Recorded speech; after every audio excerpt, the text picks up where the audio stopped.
Tidak perlu bidang tanah yang besar, cukup dengan kawasan kecil dan modal serendah RM5,000 anda boleh ceburi penternakan arnab.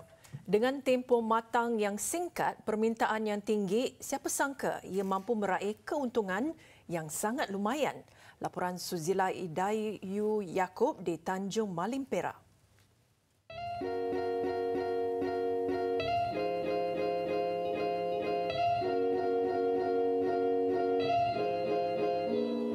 Kru kami ke Sungai Dara Tanjung Malim Perak. Di sini kami dekati Amir Sarifuddin Mahmud, seorang pemilik restoran yang kini menceburi penternakan arnab baka New Zealand White. Beliau yang turut miliki pelbagai ternakan dan tanaman mengakui penternakan arnab adalah yang paling mudah dan menguntungkan. Ini kerana haiwan itu senang membiak dan kurang berpenyakit. Seekor arnab betina induk boleh membiak antara 5 dan 8 ekor anak arnab dan mencecah berat 2 kilogram dalam tempoh hanya 90 hari. Seekor arnab pula mampu menghasilkan antara 1.2 hingga 1.4 kilogram seekor daging.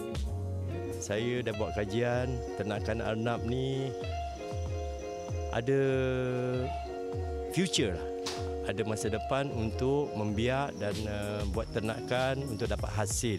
So dia permintaan tu ada. Jadi saya showkan mana-mana pihak kalau nak buat ternakan arnab ni bagus untuk ternakan lah, untuk mendapat hasil lah. Arnab hidup dijual 12 hingga 13 ringgit sekilogram, manakala arnab karkas iaitu daging dan tulang dijual pada harga 35 hingga 36 ringgit sekilogram. Bermula dengan sifat sayangkan haiwan, Encik Amir melihat satu potensi yang besar dalam mengusahakan penternakan arnab pedaging. Dalam tempoh 4 bulan sahaja, beliau berjaya menternak kira-kira 200 ekor arnab pedaging baka New Zealand White. Dan bukan sahaja daging, malah bulu serta tinja haiwan ini boleh dijadikan sebagai produk hiliran yang mampu menjana keuntungan kira-kira ribuan ringgit sebulan.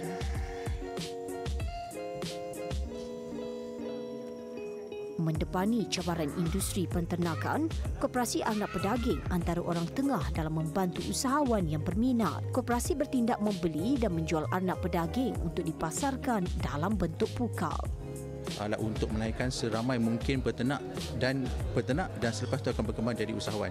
So ini adalah antara inisiatif kami. So maknanya mungkin contoh sebagai seorang lepasan graduan, mungkin hanya perlukan bermodal mungkin RM5,000. So dengan RM5,000 dia dah berada dia punya starter kit.